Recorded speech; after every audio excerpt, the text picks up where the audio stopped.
Untuk prosedur tindakan vaginismus, banyak banget nih yang nanya, gimana sih dok prosedurnya, tindakannya gimana sih, sakit nggak sih?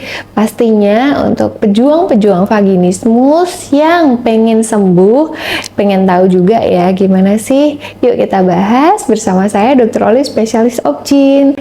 Jadi seperti yang kita tahu dan pernah saya bahas di VT sebelumnya, vaginismus itu adalah kekakuan otot vagina yang secara nggak sadar oleh penderita dan mengalami kendala saat penetrasi, saat berhubungan, saat dimasukkan alat. Nah, itu mengalami kendala dan pasien seringnya terasa kesakitan sekali. Nah, semua itu bisa diterapi. Pastinya harus ke dokter dulu untuk dicek apakah ini memang benar vaginismus. Nah, kalau vaginismus itu kan memang ada grade-grade-nya. Biasanya dilakukan pemeriksaan dulu oleh sang dokter. Setelah udah diperiksa, nah kalau emang perlu dilakukan tindakan dilatasi berbantu, itu boleh segera dijadwalkan karena butuh suami istri yang memang saling mensupport untuk supaya penyembuhan ini lebih optimal.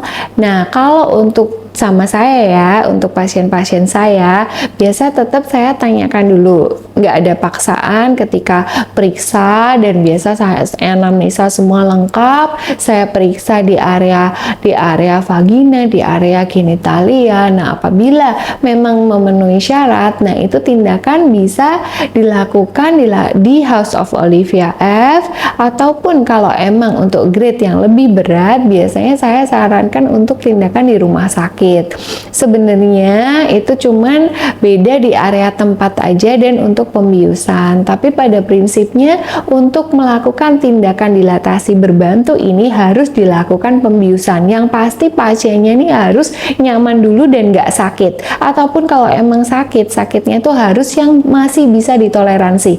Nggak boleh nih kalau sampai harus dipaksa, harus dipengkangin kakinya, itu nggak boleh banget. Jadi pasiennya itu harus rileks, kakinya benar-benar memang mau buka alami. Nah, dengan semua itu biasanya kita tanyakan dulu masih sakit nggak. Ketika pasien itu masih sakit banget, biasa kita nggak terlalu paksain, tapi kalau masih tolerable, biasanya itu nggak apa-apa. Meskipun sudah selesai tindakan di House of Olivia S, pasien vaginismus juga tetap jalan biasa aja, nggak yang perdarahan gimana, karena memang biasanya keluar darah tapi itu masih cuman dikit-dikit dan masih wajar, bukan yang perdarahan setiap 2 jam sekali harus ganti ya, karena tindakan ini nggak ada sayatan, terus nggak ada jahitan. Ini benar-benar proses dilatasi tapi memang dengan ada tusukan-tusukan di area vaginanya, tapi semuanya itu dilakukan dengan obat bius dulu supaya pasiennya nyaman dan nggak kerasa sakit. Jadi untuk para pejuang vaginismus yang memang pengen sembuh, nggak usah takut, harus segera kontrol ke dokter. Banyak cara untuk sembuh, mau metode apapun bisa, semuanya bisa dikomunikasikan dengan baik. Yang penting pasien vaginismus